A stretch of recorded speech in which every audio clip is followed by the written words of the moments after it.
1874, the podcast with Dan Bardell and Greg Evans.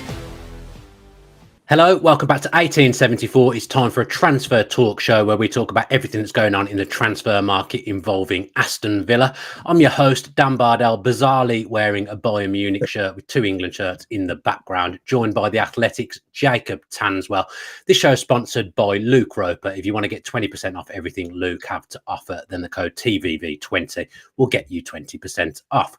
Right, Jacob, I'm not wearing the Bayern Munich shirt for any reason at all. I've just got back from the gym. I guess, I could have said I'm wearing it because Villa in the Champions League next season could potentially come against Bayern Munich. Jacob's phone is hot this morning with all the transfer gossip going on as well. I just heard that vibration. If you heard it as well. Just quickly before we get into transfers, because I've got this Bayern Munich shirt on, something, I don't know whether this has been crossing your mind watching the Euros. I've mentioned it to a few people and none of them have really gone along with what I've said. I think Germany have played twice. Musiala plays for Bayern Munich, which is the shirt that I'm wearing. Both games I've watched Musiala, and I'm not saying Jacob Ramsey is as good as Musiala, but I watch him and I think they're quite similar in the way they play. I've never spotted it before, but these two games I've thought Jacob Ramsey can actually do a lot of what Musiala does, and I realised how much I missed Jacob Ramsey last season. Has that crossed your mind at all, or is it just me? No, I must admit, Dan, I was wondering where you were going with that, but yeah, it's a funny one because Bayern Munich obviously are big admirers of Jacob Ramsey as well. So imagine having both of those players in the same team. But I can see what you mean in terms of they're not like out and out number 10s, are they? But they can also play out wide and they drift into little pockets. Musiala's been playing on the right for Germany. Obviously, Ramsey's better on the left. But they're very similar. The way they run as well, they're very effortless in the way they carry the ball as well. Manipulation of the ball, that's the bit that reminds me when he drives with the ball. I think that's just how Jacob Ramsey plays. And obviously we didn't see the best of Ramsey last season and we barely saw him at all. But yeah, just something I wanted to touch on. I mooted this in a WhatsApp group and just got completely shot down. But I'm not saying he's as good as Musiala. I'm just saying they've got similar traits. But yeah, made me look forward to hopefully seeing Ramsey next season. I say hopefully because, we've got stuff here that we can talk about and we've got stuff that we've been talking about in private that we can't talk about. But the Villa transfer market feels like the Wild West out there. It feels like nothing is off the table. Suddenly last night, and I was speaking to other people as well, my phone just started to blow up. It feels like there's all sorts going on and almost nothing is off the table at the moment in terms of outgoings or incomings. Am I right in saying that? No, yeah, you're completely right. I think you could expect anyone really to come in or equally leave as well. I think I always knew it's going to be a very busy summer because obviously with PSR in the background, Villa wanting to compete in the Champions League and upgrade. They've had to be very proactive. But at the same time, this deadline of June 30 has almost accelerated every single club. I know a lot of clubs don't want to say that they have to sell by June 30 because they don't want to weaken their hand. But at the same time, it's a really pressing issue. So that's why Villa have been very keen to wrap up the deal for Douglas Luiz. They've been very keen to sort out who they're going to sign for certain moments. So Ross Barkley will probably come in a few days after July 1st, for example, but they can't get him in until then for certain PSR reasons, but also Luton's contract. So everything's going on in the background and it seems very frantic. And Villa are at a stage where they've had to be very creative, and that creativity we're seeing in front of our eyes in terms of going to clubs that are in similar PSR issues and seeing if they can work out cross-player transactions. And that makes it a very obviously interesting but very complex deal because you're dealing with a lot of intermediaries, a lot of players, a lot of emotions, and yeah, it's making for a very busy summer news-wise. Yeah, it feels particularly Villa and Chelsea must be speaking hourly at the moment, trying to. I mean, Chelsea are insisting that they're not in any trouble. It gets to June the 30th, and they'd be fine whatever happens. That absolutely cannot be the case. And we know that Villa are the same. They need to do something by June the 30th to kind of cook the books for want of a better phrase. Yesterday, your Athletic colleague, David Ornstein, I think was the first to report that Villa are kind of on their way to signing Ian Maatsen, north of 35 million. How on earth, if we're struggling money-wise, well, we're not struggling money-wise, but struggling because we can't do what we want to do because of the rules. How is that working? And it's an exciting signing. I'm all for because that's the profile of player I'd like us to be in for going into a Champions League campaign. But how is it happening? Because north of 35 million is it's not a small fee, is it? It's not a drop in the ocean. No, it's put to me that really buying players isn't the issue. Obviously, Villa are financially very sound. They're willing to spend that money. Ian Maatsen's contract will be over 6 years, so it'll be, that whatever it is, around a couple million more than 35 million, so 37, 38 million will be spread out. You weren't allowed to do 6 years. I thought you was capped at 5 now. Am I wrong with that? No, you can't do 8. You can't do 8 anymore. I think 6 is the limit or something. I'm not sure, but right. that obviously that 37, 38 million can be spread out across 6 years. So Villa, it's a drop in the ocean really for Villa. So that's not really the issue. It's more about balancing the books in terms of PSR, and that means players outgoing. So if they want to buy players, that's absolutely fine. But it's more about what they receive and the incoming. So I think that Ian Maatsen deal will be offset by a Villa player going to Chelsea. Initially, we all thought cut and start, it'll be John Duran. John Duran loves Chelsea. His agent loves Chelsea. Chelsea like him. They don't love him as much as John Duran loves them, but they like him. And you think that would be perfect. Separate deals, but Maatsen or a Gallagher will go to Villa, and then Chelsea will buy separately John Duran. That's not obviously materialising at this moment in time. So they're looking at other players, and those players, it's put to me, aren't going to be the senior players. So it's not like a Emi Martinez going there, or Pau Torres or Consa. It's probably going to be one of the more younger, inexperienced players in and around the squad that obviously suits Chelsea's, I guess, philosophy of buying young, talented players, and it helps for Villa as well because they'll receive profit. In some cases, maybe pure bookable profit if they're an academy graduate, and that's how it'll go. So, although on paper it will look like it's a flat-out fee for Ian Maatsen, there's certain ways of getting around that in terms of amortization, but also giving the player back that would probably offset that figure. Yeah, we can't name names at the moment. I'm sure you'll report when you can, but we can't talk about some of the names that are potentially involved in that deal at the moment, which is a little bit frustrating, I guess, for people tuning into the show. But sometimes when you know something, you can't talk about it. That's just the way it is. If someone tells you something in confidence, you can't then come on a podcast and talk about it. Well, we can talk around a few things. Obviously, Chelsea have got previous with Villa academy players in Carney Chukwuemeka, who they took off us a few years ago, which was a great deal for Villa at the time, in my opinion, considering he was probably going to go for a minimal compensation fee a year later. That was good business. But in this situation at the moment with Villa and Chelsea, the two clubs have a good relationship, don't they? That started with Purslow, I think, and it's kind of carried on into now. Yeah, and I think they've both realised that they kind of need each other. They're both in situation where they're very tight of PSR, but also they've got players that interest the other. That's probably where they are at the moment in terms of they're of similar quality. I guess they've probably got a different profile of squad, but they're both competing in the same areas. And it works out that Villa that have a manager that really likes a couple of Chelsea players. He's huge. Emery's a huge fan of Conor Gallagher, Ian Maatsen, and instantly that makes them attractive to Villa, but also for Chelsea, who then they don't mind selling because one's obviously an academy player for pure book of profit, and the other's obviously had a really good loan spell at Dortmund and has inflated his fee, which would help their PSR. So I think it works for both parties. I think ideally Chelsea would probably want a player similar to a John Duran that would come in and improve the first team or the first team squad. But this is where the hold up is that who is that Villa player going to be going the other way? And of course, there's been names put to me, like you said, Dan, and names put to you and for obviously other outlets as well. But until everything's corroborated, we obviously won't report anything. And it's what's the tricky thing this summer is that things are changing all the time. You've seen with the Juventus, Douglas Luiz. Yeah. Initially, it was just going to be Weston McKennie. Now it's not going to be Weston McKennie. It'll be two other players.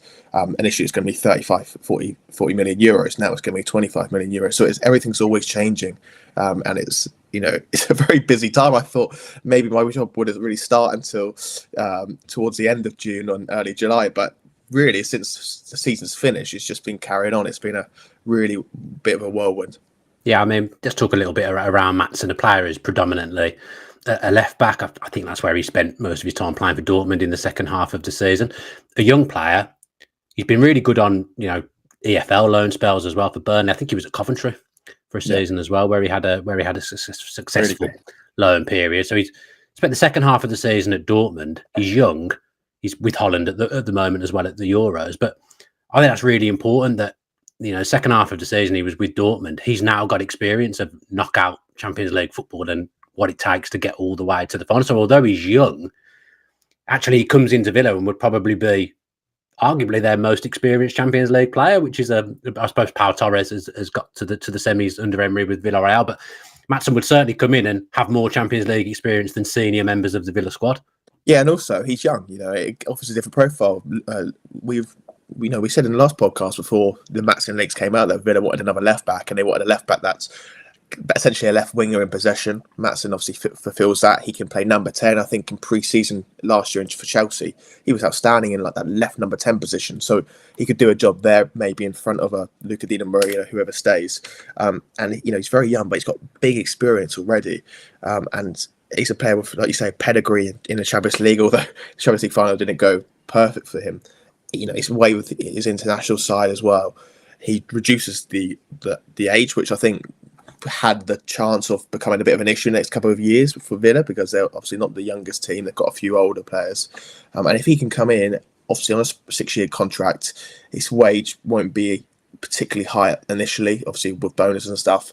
And if you can move out Moreno or Luca Dean, who aren't going to have the biggest resale value, but one of them's a high earner, one of them's struggling with injuries, you've probably upgraded that position. You've got a different type of left back, and that left back can also play left wing and left number 10 if you want to put Moreno or Luca Dean in the team. So I think he's a really good left back and someone that Villa can be really excited about. My only question is, Dan, is why didn't Dortmund trigger the release clause or Villa said to them, Dortmund, why do you not just trigger the release clause and we'll pay you a few million more on top? I would say Dortmund are quite a well-run club, aren't they? Like, they won't just drop big fees on players. If you look at Sancho, he had a successful loan period at Dortmund. I'm sure they'd love to sign him permanently, but they won't because of the fee.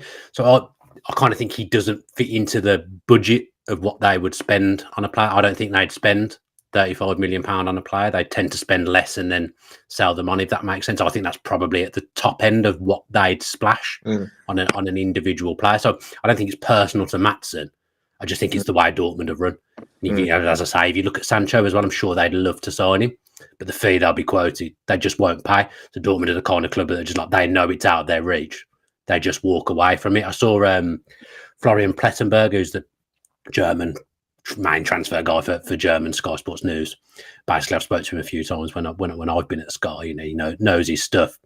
He didn't rule out Dortmund coming in, and he kind of insinuated that if Dortmund came in, Maatsen would be keen on the move. How far down the line are Villa here?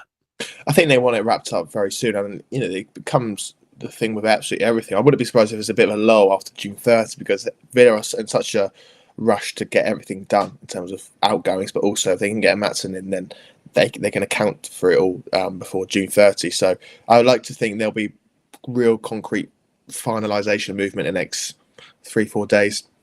And if they can do that, it'd be ideal, and then they can sort everything out, and then maybe at the start of July, once the players have left, Ross Barkley will come in the first couple of days of July, and you might think there might be a little bit of a lull, but at the same time, there's a lot more to do in terms of that. Villa want a new goalkeeper, of course, and there's other positions as well that Villa are looking at. So I think for everything that's been reported, Villa will try and do in the next week or 10 days.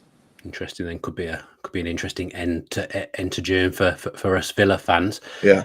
Just on the left backs quickly, you had to put your neck on the line and say which left back would go of the two. I know you had a really interesting read on The Athletic yesterday, maybe the day before. I think it was.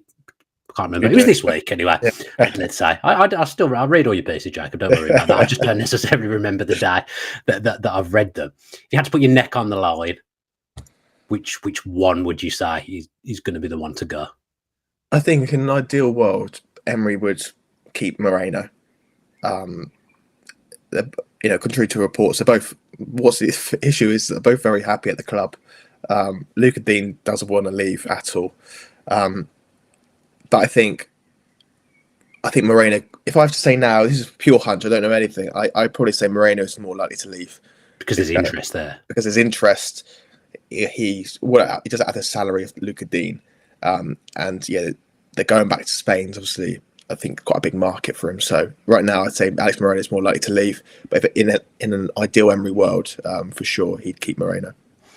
Now, just sticking with the kind of theme that we've been talking about. I've said already, it's annoying. We can't necessarily say everything that we want to say. But when I describe the Villa's transfer window at the moment as a little bit of the Wild West, and I kind of say it feels like nothing's off the table.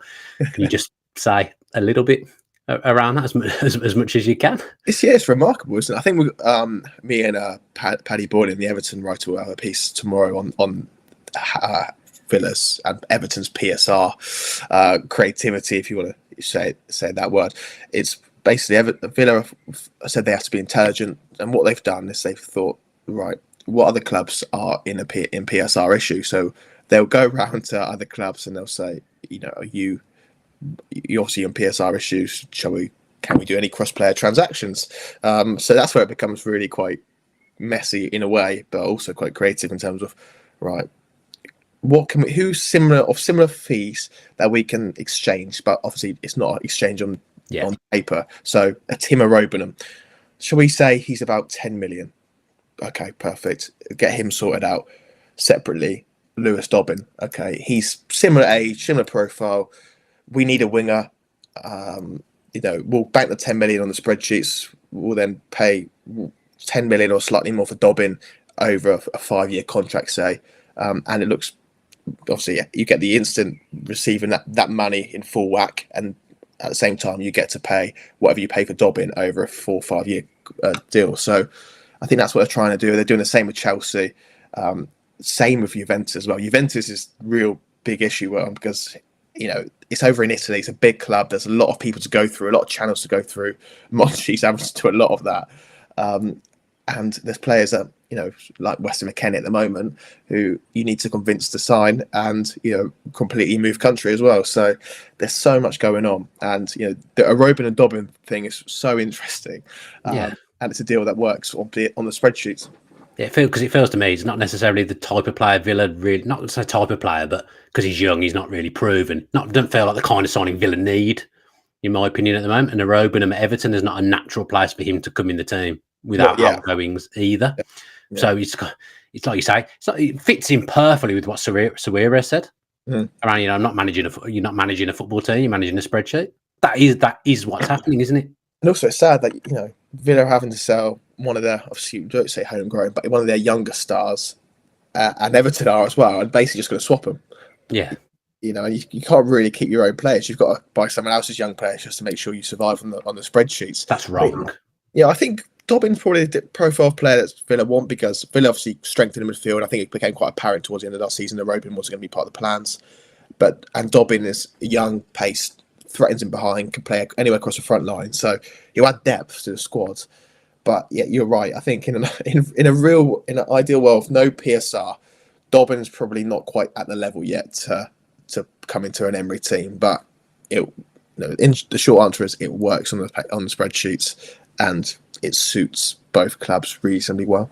Yeah, I guess the interesting thing here is that Morgan Rogers potentially we didn't feel would be ready to come in and hit the ground running straight away. I think his early games he struggled with the defensive side a little bit. Yeah. You gave him 6 weeks and he turned into a fantastic player and will make a big impact and be a big part of Villa. Moving forward, I guess, once these players get under Emery, he's proven that the sky is the limit really, and that once they get used to his methods, however young you are, whatever your experience is, you'll be improved. Yeah, and he'll be refined as well. You've got to remember that he was, no disrespect to Sean Dyche, but he's a very different manager to Unai Emery in terms of his midfielders, his wingers especially, are very functional. They've got to defend quite well. Dwight McNeil obviously is a perfect example of that, where he's really quite consistent, but he hasn't got that pace. He hasn't got that risk-taking 1v1 ability where he might knock it past the defender and potentially lose the ball. He's very steady, and I think that doesn't really suit a Sean Dyche team. And Lewis Dobbin's probably had to defend in a 4-5-1 low block, and it's probably not helped him. Where at Villa, he's going to be a little bit more creative. I think Villa were 3rd or 4th last year for 1v1s attempted. So out wide as well, he'll be probably a bit more productive. And like you say, under Emery and the coaching, he'll be a lot more refined. And yeah, I wouldn't be surprised if you look in the Carabao Cup and the FA Cup games, he'll become a real key player if he does sign those. Just to throw another name at you that I've heard from a couple of people now. Fellows at West Brom.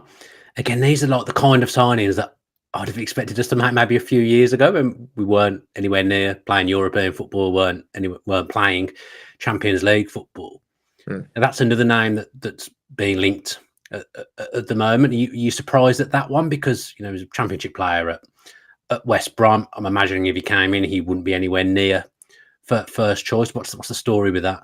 No, I'm not entirely sure. I would be surprised if he came, especially on the back of Luiz Dobbin as well. I think Fella's a good player. I watched him in the playoff semi-final, got man of the match against Maatsen. I think he's very direct, beats his player 1v1.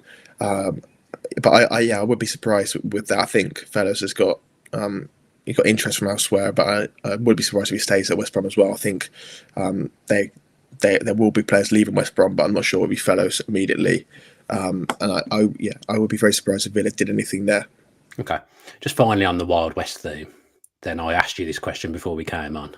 I don't know whether your answer would be the same now when we're recorded. So we're saying that it's a bit like the Wild West. Everything feels like it could be on the table at the moment. If Arsenal came in for £80 million for Ollie Watkins tomorrow, would Villa sell it, in your opinion? Every player has his price, I think. I think right now, if Villa were home and host to PSR, I think No chance. No chance. But also, I think they'd ask Unai Emery. Where I think now, given I wouldn't say any player's really off the table, but it would be take a lot of money to sell them, and I don't think any club full stop in this window is going to stump up that amount of money as well for Watkins or any player. But no players off the table. It's going to be a strange window. It's already feeling that way, that it's a strange window already. It's barely started at this point, and I feel like it's just like no window I've ever known before. In January was so quiet. I've never known a window like that, but I think as summer windows go, this one's going to be really, really strange. It's going to be a weird one though, isn't it, Dan? Because it's not going to be loads of money being spent about it. It's just going to be like player exchange deals, little deals here and there. Yeah, it's not going to be like Gareth Bale 85 million or 100 million plus like we saw 2019, 2018 pre-COVID. It's going to be very just complex and probably not as enjoyable either. Yeah, these rules need to jog on. These rules definitely need to change. Let's say, we've gone way over talking about that I thought we would at this point, but let's talk about the Douglas Luiz deal. Then it, again, feels very much like the Wild West, feels like all sorts going on. With that, Ealing Jr. appears he's still part of that prospective deal if it goes through, a player that Villa have been tracking actually for a long time. I got told yesterday it's not just something that's suddenly come up. He's a player that they've been looking at for a while, but seems to be a strange one going on with McKennie at the moment. And actually someone I trust yesterday said on Twitter that McKennie was actually primarily being brought in as a right back rather than a midfield player. Really? That was yeah. I'm surprised about that. I think McKennie can play there, I guess, but wing back all season for Juventus. Yeah, but I think I'll be surprised at that because Matty Cash is likely going to stay, and obviously Villa would like to strengthen at right back, but there's still similar profile when they do play on the right back, and I think McKennie's versatile. I think it would help hugely with attracting the American commercial market, but more importantly, I think he's a really good double pivot as well in out of possession. Yeah. But the issue is that I think he's a lot more reluctant to come than Ealing Jr. So that's why Villa have been looking and assessing their options in terms of who is the other player on that swap deal. I think maybe in an ideal world, Villa would get a lot more money for Douglas Luiz and only one player in return. But Juventus finances and PSR won't allow that either. And I think Juventus are also negotiating for another midfielder too. So they've got to provide some leeway for that. So it has to be another player at Juventus, Ealing Jr. and then 25 million euros rather than that 40, 50, which I don't know about you. I think that's quite disappointing because at one stage of the season, I thought Villa could get 70 million upwards of Douglas Luiz. But because of PSR weakening their hand before June 30, because of him being a sellable asset and they haven't wanted players to return, it's reduced that price. The Argentinian midfield name's completely gone out of my head. I thought about him before I came on, and now I've completely forgotten his name. I can't pronounce his name, so have a go, Jacob. I can't say I know much about him, but no, he played a lot though last season. I think he's obviously a midfielder who is in a similar profile to McKennie when he does play in that midfield position. So Villa want to strengthen midfield with one or two players. Obviously for Robin and Douglas Luiz leaving as well, and Kamara going or not in the team until October, November time. So 2 or 3 midfielders is what Villa want, and I think a swap deal's, if it's going to be a swap deal, it's really important that a midfielder is part of that. So, I think he play regularly and he's young and he's of similar profile as well. Enzo Barrenechea, I'm going to go with Perfect. I think that sounds spot on pronunciation. I don't think it gets much better than that. Does it? I mean, like I said, I'm not going to sit here and pretend I know anything about him because I did a little bit of a little look yesterday, but yeah, knowledge not up to scratch on that player. Anything else for us really to talk about? I'm not sure that there is. I think they're the headlines. Yeah, I think it is, and I'll probably keep an eye on, like you said last week, the left back situation was something to keep an eye on. I think this week it's going to be Duran, that striker, and that goalkeeper as well. And see what happens with the Aroban and Dobbin deal as well. Yeah, I did ask for questions yesterday, and then basically as soon as I did that, everything just kicked off, and I felt like nothing's really, all the questions that came in, it kind of covered it all because everything just seemed to kick off after I put that tweet out. I don't think those two things are correlated or related, that me putting a tweet out makes the transfer window kick off. But yeah, Cameron Archer, James9930 has asked about Cameron Archer to Southampton. That's probably a good question to ask you due to your links to Southampton as well. I hadn't realised Adam Lallana had gone back to Southampton until yesterday, which is I love it when players go back for some reason. That really well with me. Yeah, I'm not too keen on that, but that's for a separate podcast. Okay. That's for science. Yeah, exactly. Cameron Archer was playing at Southampton like last season, similar with Leeds. Southampton do want a striker this window. I think they're trying to go for someone a bit of a higher profile, more proven in the Premier League, because they've got a lot of players that are in that, Championship Premier League gap of like a Adam Armstrong, Shea Adams if he stays. They probably want someone a little bit more experienced, of a different profile, so a little bit taller. But I wouldn't be surprised if Cameron Archer's a deal that gets done towards the end of the window. But he's a player Villa trying to move on, and if they can get Archer out early doors, I think now that's one less job to do. Yeah, Connor Morenan's asking about if Duran goes. Villa are obviously going to need to sign a striker, and a name that's always linked with Villa for obvious reasons is Tammy Abraham. If Duran goes, will Villa sign a striker? Is probably the best way to start that question. Yeah, Villa will sign a striker and it'll be a similar profile. They need that physical, bustling out and out number 9, and Tammy Abraham makes sense. They're close to signing him before he got that injury last year. Yeah, and very close. You know what? I think it's probably a good time to get Abraham, because if you're looking at him 2 years ago when he just won the Conference League and scored all those goals under Mourinho, he'd be a lot of money. Well, I think now, obviously, he's had 2 years, very quieter years, I guess, injury plagued. And Vid obviously like him. He's shared good relationship with the guys at the club. And that'll be a good deal. But at the same time, there's a lot of other interests in him in the Premier League. So it's kind of this thing where Villa need to get Duran out or look like he's going out to get that striker in, and they need to move fast. Otherwise, their targets could be, taken away from them. Yeah, and Craig on Twitter is asking about the goalkeeper situation. You kind of touched on it earlier about Villa will sign a goalkeeper. Does that rely on getting someone out first, or do you think they'll do it regardless because they know they need a better second choice, really? Yeah, I think it depends on. They've got a lot of goalkeepers, haven't they? Guys coming out back from loan. I think those guys, if they can get Philip Marshall to move on, Sinisalo's got a lot of clubs interested in him. Yeah, you did an article on him the other day, didn't you? Yeah, he's got about 15 to 20 clubs interested in him from various levels, Championship, League One in Scotland as well. If they can get some money for him, if they can move out Robin Olsen, I think Villa won't stand in Robin Olsen's way if he wants to leave. I think they've realised that he's been a good servant, but they need to move him on in order to get another goalkeeper in, and that's where the Joe Gauchi thing comes in. Is he good enough to be the backup keeper, or is he going to be a third choice? Obviously, he starts with Australia. If he's seen to be good enough, then right then he saves a lot of money, and you'll probably you can afford to move on Robin Olsen, put him as backup, and then one of the guys that's been on loan last year as a third choice. So, goalkeeper situation is one to watch. Your final one then. That guy Muntzler on Twitter says, if we only bought in one statement signing this summer, which position would you prioritise? That's a free question, and you can give any position. I guess I can as well. Yeah, if we could only make one big signing, what position? I would have said centre midfield, and I think I probably will say centre midfield, barring Doug Luiz leaves, because it's such a key position, and that statement sign, I would love to be Conor Gallagher. But I don't think. I think right backs as well would be, if Douglas Luiz stayed in an ideal world, for example, if he did, then I'd always feel like right back is a position where Villa can really upgrade in, and I think it'd make a world of difference. Yeah, it's a difficult one, isn't it?